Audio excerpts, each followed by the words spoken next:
Let's have a nice cup of TRE in the afternoon with Hannah Murray. Joining us on the line now is Tommy Cannon. He was one half of the most popular light entertainment duo Britain has ever produced and known worldwide. Cannon and Ball were everywhere, from the Wheel Tappers and Shunters Social Club to Royal Variety performers. Tommy's autobiography, This Is Me, out now, in which he reminisces of a tough start in life, the unexpected fame, fortune and loss of it, and how he found it hard to grieve for his little mate in the red braces. How are you, Tommy? I'm okay, Anna, thank you. How are you? I'm all right, thank you. It's lovely to chat with you again. And well done for putting this book together. It must have been fun and really sad at the same time. Yeah, I mean, it took 5 years.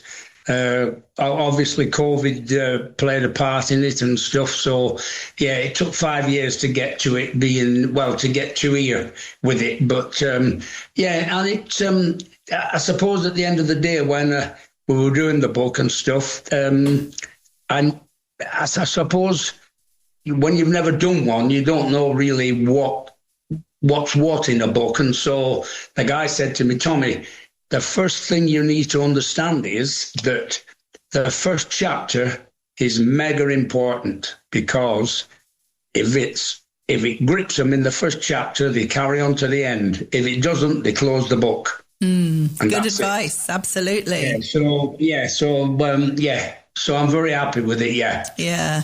And have you kept diaries throughout your life? I mean, was it difficult to remember all the different things, or did you have you got records of it all? Yeah, it was difficult to remember some of the stuff when I was growing up, living in Taylor Street, little tourist houses side by side down a cobble street. Everybody seemed to be an auntie or an uncle. They weren't, but my mum would say, take this cup and go and borrow a cup of sugar from your Auntie Florrie. And I used to go across and say, hello, Auntie Florrie, can I have some sugar? And take it. And then my mum made me take the sugar back when we got some sugar. It was a weird childhood, to be honest, really weird. Yeah.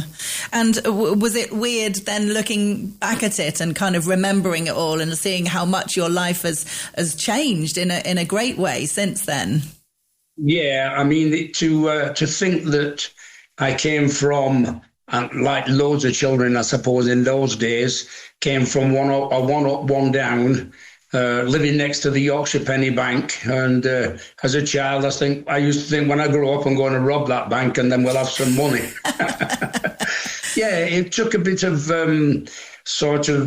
going back. It wasn't easy. Like I say, I remember the rag and bone man, or they called him, rag and stone, I think he was called, and he used to come down with a horse and cart, and any rags, he'd be shouting, and my mum would throw him a few rags or whatever, and she used to get what they called in them days a donkey stone, and it used to be to put a bit of colour on your concrete step at the front door. So yeah, that was quite an experience, actually. I mean, I suppose really one of the exciting things in my childhood. Well, I suppose at that age, when you're young, it's just normal. Whatever your upbringing is like, you just think, well, this is how everybody lives. That's right. Yeah, that's true. Yeah, very true. Yeah. And I know that you never planned a career in the entertainment industry. That wasn't something that was planned from a young age, was it? It just kind of happened. No, I mean, I was dyslexic as well. I'm still dyslexic, but in them days, of course, they didn't know what dyslexia was. So as far as I was concerned and the teacher, it was you get to the back of the class because you're thick. So I never learned anything at school. I played football, I played cricket, and I think that's the only thing I ever dreamed of being able to do when I left school was play football or play cricket. I played cricket at school and I got all 11 wickets as a bowler, and I got a cricket bat presented to me by the England team of that era. It was wonderful, and from that day to this, I don't know where it's gone. Oh, what a shame! I know. So tell us how and when you met Bobby. Well, I went for a job as a welder. Why I went for a job as a welder, I don't know, because I couldn't weld. But luckily, I had a relative that worked there, and he got me the job. And I'm stood. I can see it now. I'm stood by the clock where everybody clocked in. There were 500 men on the shop floor. Stood there, and the first person to speak to me was this little fella. He came and he said, "Are you all right, Cock?" And I said, "Yeah, I'm fine." And as he walked away, I thought, this were my exact thoughts. I don't know why I thought it, but I said to myself, "Blimey, that's a funny little beggar." And the rest is history. Oh, amazing. So you were literally workmates at the start. Well, yeah, we're workmates, yeah. But when he kept coming up to me, do you want to make a double act? Now, why he picked me out of 500 men, I don't know. I really don't know, even to this day. He must have seen something in me that I didn't think I had. And one Friday, we were just finishing work. He said, "I'm working at Royal Oddfellows Working Men's Club tonight." I said, "Oh, are you?" He said, "Yeah." He said, "Come down, some lads will come in and have a pint." So we go down, and he sings, and he's very good. And nothing else was said. And then another 2 or 3 months passed, and I saw him coming up the shop floor, and I thought, "Oh no, he's coming again." And he came. He said, "Listen, I've got this idea. I tell you what we'll do. I'll get a piano player. You go on the drums, and I'll sing, and we'll do weddings." I said, "Weddings? Are you kidding me?" He said, "No." He said, we'll make some extra money." So off we went doing weddings. And I don't know, we've probably been doing weddings for about 3 months when the piano player said, "I can't do this anymore. I'm away from home at weekends," and this, that, and the other. So that was it. He packed in, he finished doing it, and that left me and Bob. Then the double act began to, work, and there we were. We just became singers. I mean, to be honest with you, love, I didn't even know I could sing. I mean, the only thing I'd ever done as a 16-year-old, which probably most 16-year-old boys did, was think I were Elvis Presley. Yeah. I used to get my mum's airbrush, stand in front of the mirror, and it's a 1 for a minute, 2 for a show, 3 video. And I used to think I were Elvis Presley. Yeah. But that was as much as I'd ever done. I remember when I had the pleasure of interviewing Bobby many years ago now, he said, I remember him telling me that you were doing this singing double act for a while, and then he found out that you could earn £3 more if you did comedy. And that was how that happened. Well, it happened when we worked with a comedian in a working men's club, and then we went into the chairman's office after the show was over. And we got £6 and he got 12. And when we were walking out, Bob said, "Listen," he said, excuse me, coughing. How come you got more money than me and Tom? And he said, "Well, if you do comedy, Bobby, you get more money." So I said, "Oh, okay." So what happened next? We're going to a working men's club. And got paid off because we tried to do comedy and it didn't work. We died on our backsides and we got paid off. So we were a long way off formulating comedy because we went back to singing again then, so yeah. But you worked at it then, the comedy? You started to write things? Not really had to work at it because Bob was naturally funny. He wasn't a comedian, he was a comic. Comics got funny bones and a comedian tells jokes. Very rarely told a joke. It was all his mannerisms. Yeah. When I used to get hold of him by the scruff of the neck and "Tommy, you've got me skin." Now that weren't written. It just happened. So it's all them sorts of things that you really do remember because, to be honest with you, somebody would have a hell of a job trying to write a double act comedy for us. Yeah, I bet. And what was it like when you had your own show and when you were doing the Royal Variety performance and all these things? I mean, you must have looked at each other going, "How did we get here?" I know. Well, we did. I remember the Royal Command performance we did, and we're in the dressing room, and we're looking at one another. were both petrified. And I remember Bob saying, or it were either me or Bob, I can't remember, but one of us said, I can't believe this. We've become from welders entertaining royalty. How the heck has that happened? And, you know, when somebody asks me, I don't know. It happened. Yeah. You know, yeah. And did you enjoy every minute with the performing, even though it was nerve-wracking, you know, before going on to do a live show like that, I suppose? Was it great fun once you were on that stage? Yeah, I'll say it was. It was brilliant. I mean, when you go on, before you go on, you know the Queen's there and the Duke of Edinburgh and all the royal family and all that, and you're a bit nervy. But when you go out there and you start doing it, you just don't. You don't look at the royal box, that's for sure. But you go on, and to be honest with you, you do forget that the royal family are in there watching you, and you just do the performance and that. And when they meet you after the show, it's magnificent. Queen stood in front of us and said that was very, very good. She said, "You're obviously from the north." And I felt Bob twitch. I thought, don't you dare say anything to the Queen. They'll put us in jail. Yes, just say yes politely and nod, exactly. Brilliant. And after the shows, you did a lot of pantomimes and cruise ships and all kinds of things. You must have had great response from people who'd followed you through the years. Yeah, we did everything. I don't think there weren't anything that we didn't do. It was a fabulous time.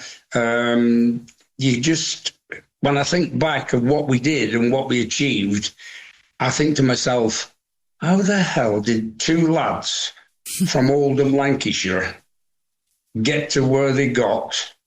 I mean, I don't know. It's just a miracle. I now do believe that it were all meant to be. Yeah, that's for sure. Definitely. Yeah. And the two of you even went on I'm a Celebrity, Get Me Out of Here. Well, that was great fun to watch. Yeah, we had I was really, really looking forward to that because I envisaged myself. I looked in the mirror before I went into I'm a Celebrity, Get Me Out, and I wanted to put two black marks down my cheeks like that, like I were Rambo. Because I was really, really excited about it. And the producers came to the houses. They came to our house. Bob was in one room, I was in another, and they interviewed you separate, which was a very clever, crafty thing to do. And you never knew what the other one was saying, of course. And before he went, the producer was John. I said to John, I get a feeling that you're going to put us into the jungle last, and I think you're going to try and pull me out first because you think Bobby would collapse without me. And I said, well, let me tell you. I said, he won't. So he said, Tom. He said, it's not like that. It's the viewers. I said, oh, okay. In we go. No, I didn't paint my face like Rambo, but I did come out first. And when I was in the hotel, John, the producer, was walking up the corridor, and I said, John, what did I ask you? I said to you, didn't I? Come on, John, don't get me out first. And you've done it. And what he did was he winked at me and said, Tom, this is a reality show, and just walked away. Oh, no. Yeah. So did you feel a bit hard done by then?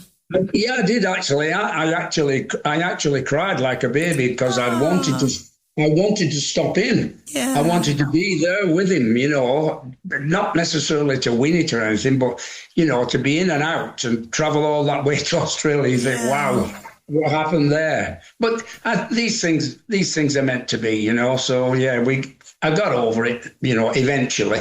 Yeah. Oh, dear. Hey, but don't get me wrong, I had a fabulous hotel, I had a swimming pool in my back garden, and I got as much money as everybody else did, so really I shouldn't be grumbling. No, that's all right. That's not too bad. Not too bad at all. No. And a lot of this book, you're giving away things that maybe people don't know. Talking about backstage things that happen. Obviously, conversations and things between you and Bobby. Was that fun to write? Oh, yeah, it was brilliant. Yeah, I mean, some of the stuff that happened during, even when we were doing TV shows and stuff, I remember our very first performance in the studio at LWT. And Bob and I obviously had been doing theatres and cabaret.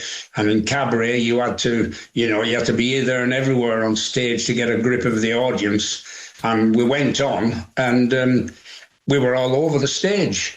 And David Bell was the head man, and he came down and said, lads, stop, what are you doing?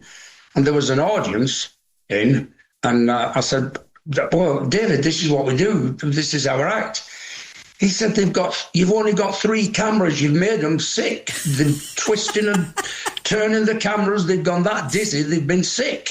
He said, stop. He said, right, tomorrow, there's your mark, Tom. There's your mark, Bobby. And we walked and we had to stand on them 2 marks and not move. And that was so hard for us, that. I bet. It's a lot of physical comedy you guys did. Yeah, that's right. Definitely. Yeah, so... Yeah. It's funny. It's normally the opposite, isn't it? When you're on stage, they're normally saying, make use of the stage a bit more. Don't just stand there, And if it was the opposite for you. Yeah, but now, of course, it's so different. They've got cameras everywhere. You could do what the heck you wanted. But in them days, there were 3 cameras. And it was lovely because you had the same crew, same makeup girls, same everybody, year in, year out. It was like a family. It was really, really good going to work. It was. It's not the same anymore. No, a lot has changed, hasn't it? It really has. Yeah, and talking about change, I mean, I don't want to make you sad, but want to ask you about dear Bobby's passing, because that must have been so difficult to you, like losing a limb.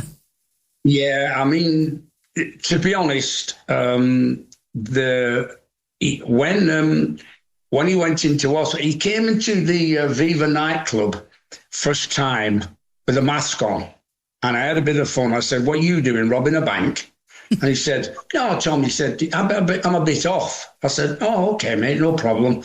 Night went on and suddenly he said to me, Tom, where's the toilet? I said, Bob, we've been here 5 or 6 times. I said, you know where the toilet is? Down them steps, turn right, and it's on your right. Oh, okay. So he gets up, goes to the toilet. A couple of hours pass by. He said, Tom, where's the toilet? I thought, my God, what's wrong? I said, Bob, I just told you.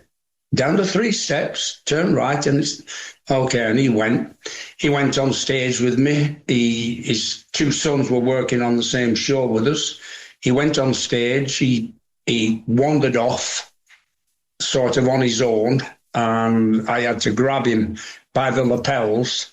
And as I did and pulled him into me, he instantly went, you got my skin, Tommy. And that brought him back into the act. And because he was struggling with COPD. And I suppose from then, as we're walking down the stairs after the show to the underground car park, he stood at my side and we're talking, walking down the steps.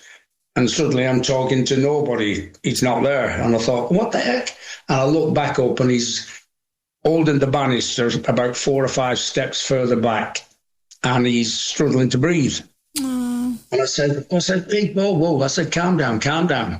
I said, give me the bag, give me your guitar. I said, hang on to me. And we walked down and he was struggling. And I waited while he got in his car because I was going to drive him home. And he said, no. He said, I can drive. I said, okay. I made sure. He went home. I thought, I don't know what's wrong with him, but his COPD must be kicking in. And basically that was it until I got a message from his sons that he was taken into hospital. On the Monday morning, this is typical Bob, or it was typical Bob, bless him. He FaceTimes me. Hello, Tommy. I said, hiya, mate. I said, what are you doing? What's up? There were 6 nurses round his bed. He said, Tommy, they all want to wave to you. I told them you'd wave back. And I'm there waving to these 6 nurses, and he's laughing his head off. After that was over, I said, get well soon. And remember, at COVID, I couldn't go and see him because he weren't allowed to travel or do anything. And I said, get well soon. He said, yeah. And I don't know when, but 7 or 8 days later, he passed away. Oh, Tommy. Yeah. Heartbreaking. Oh God, I'll say. I remember him every day, and I even on stage, I keep turning to the right to see where he is. It's just one of them things. He was the life and soul of any party, any outing, whatever you did. There were times when I couldn't keep him quiet. He was like a jack in a box. But I loved him to bits. And I look and I think to myself, well, he's having a good time now, that boy. He's with all his mates, Norman Collier, Frank Carson, all the lads are all up there, and they'll be having a whale of a time. Oh, definitely. Yeah. Party of a lifetime. Yeah. And you have found this incredible new purpose in life in your 80s, if I'm allowed to say that. You're going on tour on your own. I mean, what's that like? Frightening. I think the saviour of that is the fact that Bob and I got so many memories from starting in the business to getting onto TV and stuff like that. It's just, I show clips of some of the stuff that we did. Sometimes I work with his 2 sons, which when I work with them, it's an absolute pleasure because I see Bob in both of them. Oh, yeah. So we have a great time when I'm working with the lads. But, of course, they're not professional anymore. They used to be, and then COVID stopped it for them, and because they had young children, so they had to get jobs. So now what they do is sort of, they probably do about 2 weekends every month, and it's extra cash for them. Yeah. So it's good, yeah. And I'm beginning to get confident now with what I'm doing. It was strange because I went to a charity on Friday in Birmingham, and I can't think of the name of the charity for the life in me. Neutrons. Can't think of it, but it's a disease. It gets hold of your body and you can't stop it. Right. I went to this, and I walked on. They introduced me. They said, and one of the judges for the Masked Singer, Tommy Cannon, and there was a screen with me and Bob on it singing "Together We'll Be Okay." And don't ask me why. I picked up the microphone, started to sing it, and I got a standing ovation at the end of it, singing with it. And it was wonderful. It was mega. I loved it. Oh, I bet. How lovely.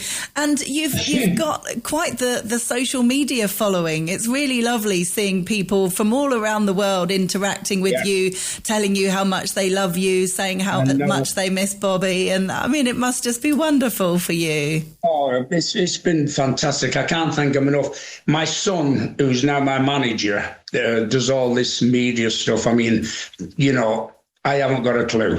I don't even know how to switch a laptop. I don't even know how to switch a laptop on, never mind anything else. And you've struck up quite the friendship with Robbie Williams, who has written the foreword for this book. I have to tell you, sweetheart, that all our family were all at our house. We love music, and we're all doing this in the house to one of Robbie's songs. So I said to my wife, Hazel, I said, listen, text Robbie and tell him what we're doing. He texted back immediately and said, oh, Tommy, I didn't know you were a fan. Thank you. That's fantastic. He said, oh, by the way, he said, I'm in Manchester in 2 or 3 weeks' time. He said, at the arena. He said, bring all the family down.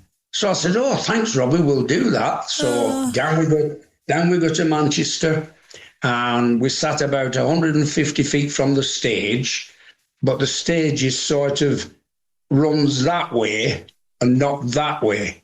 So he's about 150 feet away, and he walks on, and he stopped on the stage, and I honestly thought he was looking right at me.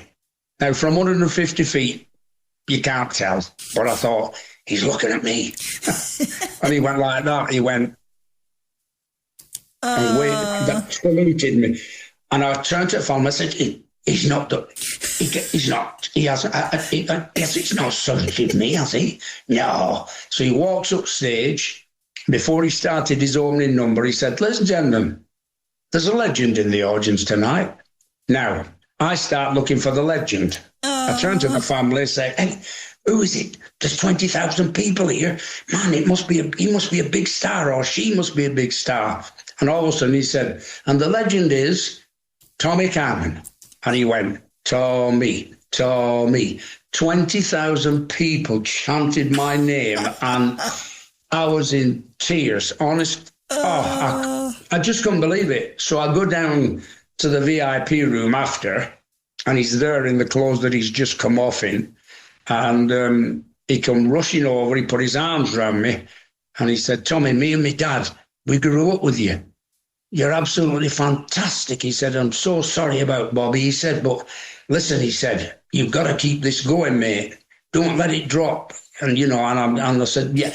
And I've got a picture upstairs. It's one of these square pictures, and it shows him with his arms around me, and all you can see is the back of my head, because I didn't think he was 6'4". He's a big lad. I thought he were only tiny. Yeah, so I'm in touch with him. I mean, even he was in Newcastle about 4 weeks ago, and I should have gone to see the show, and I couldn't make it. Out of the blue, my phone rings. Hello, Tommy, it's Robbie. Oh, hiya, Robbie. So where are you? You suppose? I said, no. I said, I can't make it, Robbie. I'm sorry. He said, oh. He said, that's a shame. He said, my dad's with us. And his dad, we used to work with his dad because his dad were a comedian. And we used to do the working men's clubs with him. So I had a few words with his dad. And then, don't ask me why I said this to him before he left. I said, Robbie, I said, you know what? I think it might be a good idea if me and you sang a song together. And there were a massive pause. And then he came back, he said, that might not be a bad idea. See you, Tommy. So who knows? Oh, wow. Watch this space. Amazing. Yeah. Great story. Thank you, Tommy. Yeah. If people want to get a copy of your book, This Is Me, Tommy Cannon, it's available on our website, tre.radio, and it is by Tommy Cannon, who we've been chatting with today. Tommy, thank you so much for joining us. A joy to chat with you. Thank you, sweetheart. Bye-bye. Bye-bye, darling. Bye-bye.